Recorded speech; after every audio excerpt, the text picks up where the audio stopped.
Yeah, so I am the extension agent in Grand Forks County. Agriculture and Natural Resources is my title. Great. And what does your job entail exactly for people that don't know? Yeah, so NDSU Extension, we are part of the land grant university, and so there's a county extension office in nearly every county in Grand Forks, and so we are an extension of the university. We provide research and education and programming in different areas across the state. So working in agriculture and natural resources, I work primarily with farmers and the local public on anything related to agriculture and ag issues. And so that can be something from pesticide programming to farm safety to working with youth and 4-H projects and crops and animals, livestock, a number of things.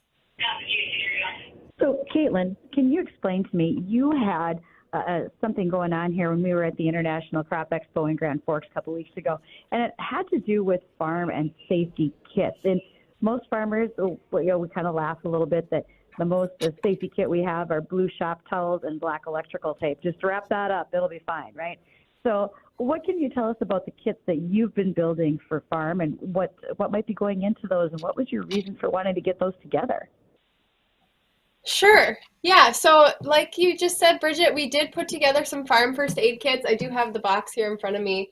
Um, it was a pilot program. I worked on this with Angie Johnson out of Fargo. She's the Farm and Ranch Safety Coordinator. We coordinated this project together, and we were working with the County Farm Bureau Board as well. And so at the Crop Expo in Grand Forks on February 22nd, we held our first program where we actually gave these boxes out to farmers who were interested in them, and also put on a whole program that went with it. So this program started almost a year ago with the Farm Bureau board. The local board here in the county approached me asking for a collaboration. They wanted to do something related to farm safety, do some sort of promotion. And so I contacted Angie Johnson and asked her, if she wanted to help me out with something. And we just started brainstorming and trying to come up with what to do. And it ended up leading to these boxes,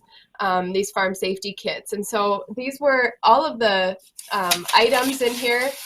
The whole inventory was handpicked by Angie and I. We kind of went through this whole list of items that we included and why, and we kind of had a reason why we thought they would be good for rural farmers, people working in rural areas in general. So you think about somebody in like a tractor or in a farm shop, and they're, who knows how far away they are from the nearest hospital, what that response time might be for an ambulance.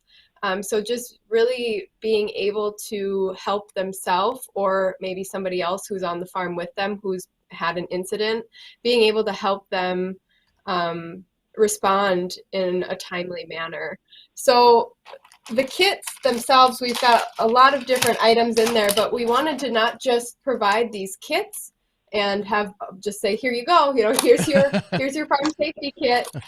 So we ended up coming up with a whole program. And so we've got a Stop the Bleed kit, which includes a tourniquet, and we had Sanford Health come in, Jamie Lindbergh with the trauma unit, and help teach how to stop the bleed, how to use a tourniquet, and just how life-saving that can be. So that was one thing that we thought was most important for including in these kits, is knowing how to use that tourniquet. And so some other injuries that we focused on was amputations and caring for that. So for that, we kind of just created like a little card to help walk someone through if you do end up in that situation where you've got an amputated body part. Maybe you can't always save it. We don't know. Only the medical professionals probably working in that situation would know if it's something that can be reattached. But having instructions on how to handle that might help get you the best success that you can, I guess. So we thought that was important, and then including items in there with that, like trash bags, ice packs in case you don't have access to ice, just something to help keep things cool. And of course, those can be used for a number of other things as well. And then another couple of other items that we thought we would address for education was burns, handling burns, and how to use a splint in case you have some type of break or injury or, that type of thing. So we had All True Health Systems also help us with this education. And so they came in and they helped teach that burn piece and using a splint. And so these are all items, again, that we included in the kits, and then we help people learn how to use them. So, Katelyn, this is more than just some Band-Aids and first aid cream, right? I mean, this is really, especially if you have a farm operation with a number of people involved, there can be some pretty traumatic injuries. So with kits like this and the safety for them, are there a cost associated with it? Are you continuing to do meetings in the region for folks to learn how to use those items and then also pick up their kits? What does that look like? Yeah, that's a really great question. And so there was a cost, of course, of putting these together, and that's where the local Farm Bureau really stepped up and were very active partners and also helping with the program that day, but providing some of the financial support to sponsor these kits so we can actually just give these kits away to people who attend the programs. And yeah, we weren't really sure what the first day was going to look like putting this together. It's a huge program. It required a lot of effort in coordinating things, trying to make it all fit into the right time, especially at a show like the Crop Expo where people are in and out and, who kind of knows what your day is going to look like. So we are still exploring more time and where we can do these, continue to do education on providing these kits. And so we do still have a few left over, and we would like to use them. We don't have anything in the plans yet. I think we're still kind of all recovering from the February meeting, excuse me.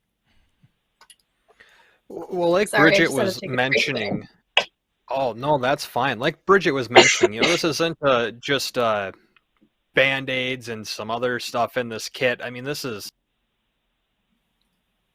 Sorry, I clicked a button. I muted myself there. I'm really glad that that's not what it is, because there's injuries that are so much worse than just getting a cut or scraping yourself. And at that point, a Band-Aid is only going to do so much. So I'm glad to see that you included these things for more serious injuries, like a potential amputation. We hear so many stories of people getting their arms stuck inside of some form of equipment, or their hand gets stuck and it either gets smashed or completely taken off. So that was a really big thing that I was glad that you included. But what's been the feedback from these kits? Are people glad that you're you're taking that extra step to put these together to help educate people? Because a lot of people are like, oh, it's never going to happen to me, and then it ends up happening to them or somebody that they know. What's the feedback from people on these intensive kits that you're putting together?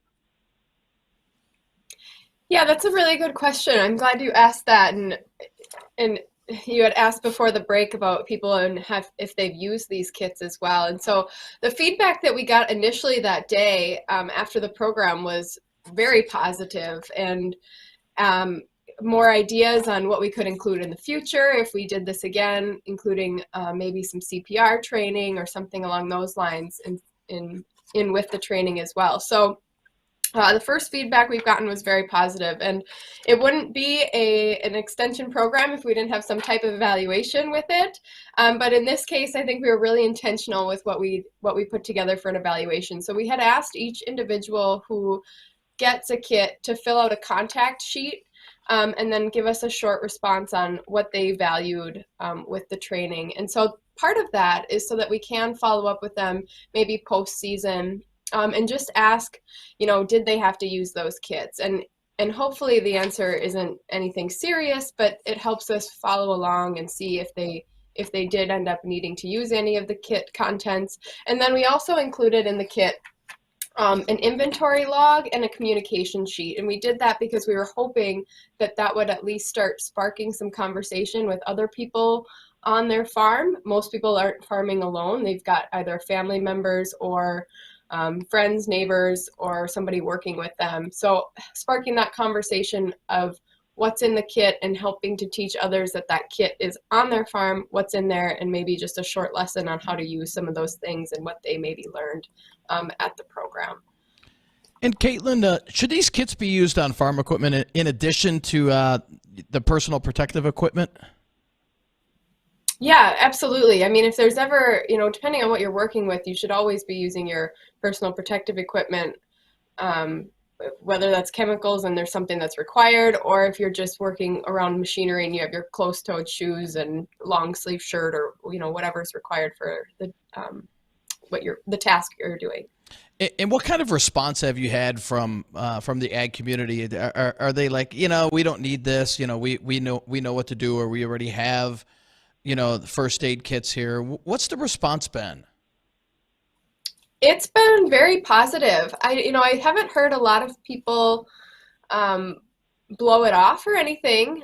Some people do say that they've got their first aid kits, but I think there's still been a lot of interest in people wanting them. I think sometimes the first response to having the education behind it seems a little unnecessary, but that day when we went through it, I heard nothing but positive feedback. Like I'm glad that we had Altru there to unwrap that splint and at least just kind of give us a lesson on how to use it. It's nothing groundbreaking, but it's just something that maybe will provide a little bit more comfort in a time of need. If you were to actually need to open this up, you have some background knowledge on what it is and how to make it the best successful splint or whatever you get into. So Katelyn, so yeah, mostly here positive for me feedback. would be, when you're talking to folks, are you going to be able to start making more of them? I know you said you don't have anything planned yet for some additional workshops. What if there's someone out there listening and says, I'd really like to partner with this. Maybe I'm an agribusiness. I'd like more of these kits. I'd like to hand them out to my farmers, and I'd like you to put on, the how-to workshop. Would you recommend some steps that they take in order to get that accomplished? Yeah, I mean, of course, just please reach out to our office. You can always contact me at the Grand Forks County Extension Office, and we can try to arrange something. But we are looking forward to trying to do more of this programming if there's an interest or a need for it. And of course, yeah, we don't want to just hand out kits. I mean, that's kind of taking away from the educational aspect of it. So we are so happy to partner on making more kits and putting together a short presentation. And I think it only takes maybe 60 to 90 minutes of time to put together a brief presentation on this. It doesn't have to be a full day of training either. It just kind of would depend on what somebody is looking for that. Additionally, I think of these as great backup. If you're in the field and you aren't close to an ambulance, even if you are a local first responder, these could be helpful to some folks, placed strategically in your neighborhood, so to speak, so that folks have them when they need them, because none of us planned for an accident, but I do know that many of our rural first responders can already be some distance from an ambulance, and anything that's closer to being ready to be used, I think, is pretty important. So maybe that's another place that people would want to think about using them, Katelyn, is just making sure they've got them locally for those injuries in case you're a distance from the ambulance. Yeah, that's a great point, Bridget. I would completely agree. I think you could have a first aid kit anywhere that you think would be necessary. And like you said, even in those communities that maybe are away from an ambulance or a first responder, it's not a bad spot to have a first aid kit. One of the things I go ahead, Bridget. I was just going to tell her, Justin, if you'd like and you decide that you have too many, just let us know. We'll happily give some away for you on air and have people connect with you as to how they can use them. Sure, sounds good. One of the things I really like about this first aid kit, and for those watching, you've already seen, but for those that are listening strictly on radio, you hear all of these different things. I mean, we got burn kits, we have amputation kits, tourniquet kits, and a few other things, including ice packs and other forms of bandages to stop bleeding if need be. Is the size of this first aid kit. I mean, you hear those and you're thinking, oh man, this thing must be big. It's going to take up the whole back seat in my truck. It's going to have to go in the pickup. I mean, this is a small little kit, and it looks like something that's I don't know, maybe the size of a notebook and then 6 inches deep, maybe something like that. Katelyn, maybe you can hold that up when we pan back over to you. But this is something that could easily just slide underneath the seat in a truck, right next to the seat in your combine and your tractor. It's not really something that's going to eat up a lot of space for the amount of benefit you can get out of it if that you need to use one.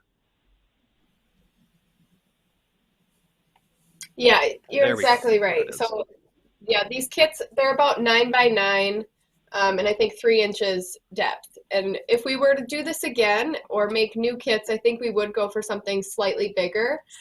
We had a change in our program last minute, and the tourniquet doesn't fit in it very well with the rest of the kit contents. And so we would maybe go for like a 13-inch box, 13 by 9 instead of 9 by 9. But still, it's a very small box. It's just the standard first aid kit size that, yeah, like you said, can fit right underneath a seat or kind of in between seats. It doesn't take up a lot of room. And with the feedback you've been getting from this, what has been some of the recommendations of something to maybe add, or maybe something that wasn't quite needed, although I'm sure everything in there will have a good use to it? Is there anything that people have reached out to you saying, hey, you should consider adding this to this kit for the next round of education you go through? Oh, yeah, that's a really good question. I think the CPR training was the main one that sticks out in my mind. That's something that people could be educated in. Just like when we did the Stop the Bleed, you can actually get certified in Stop the Bleed. And because we did this in such a short time, those who went through the tourniquet training didn't actually get certified, but they still have some knowledge on how to use a tourniquet. They just don't have that proper certification. And I think that was kind of the idea behind the CPR as well. I mean, you can get CPR certified, but that doesn't mean that you can't learn how to do CPR without having a certification. So that was the main one that sticks out in my mind as one that was recommended to do in the future that I think would be a good addition.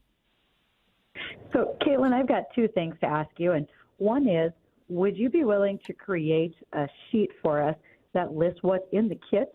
So if someone wanted to create their own to have it ready for spring season this year, we could post that on our Weather and Ag Facebook page, and people would be able to just print that off and find those items themselves if they wanted to create their own kit. Would you be willing to do that for us? Yeah, absolutely. We have inventory logs already made, so I can just shoot one of these over to you, and you can have it. That'd be awesome, because then again, people can find that on our Facebook page, Weather and Ag in Focus. Take the moment to subscribe to that if you would, please, folks, because then all of this information, every time we have guests and links, we can always post them to that page. And as we wrap up here, Katelyn, can you let people know how can they find you if they want to reach out and ask more questions? Yeah, so you can find me at the Grand Forks County Extension Office. Our phone number is 701-780-8229, 701-780-8229. And then my contact information is on our website, the Grand Forks County Extension, NDSU Extension website. My email is just katelyn.landeis@ndsu.edu.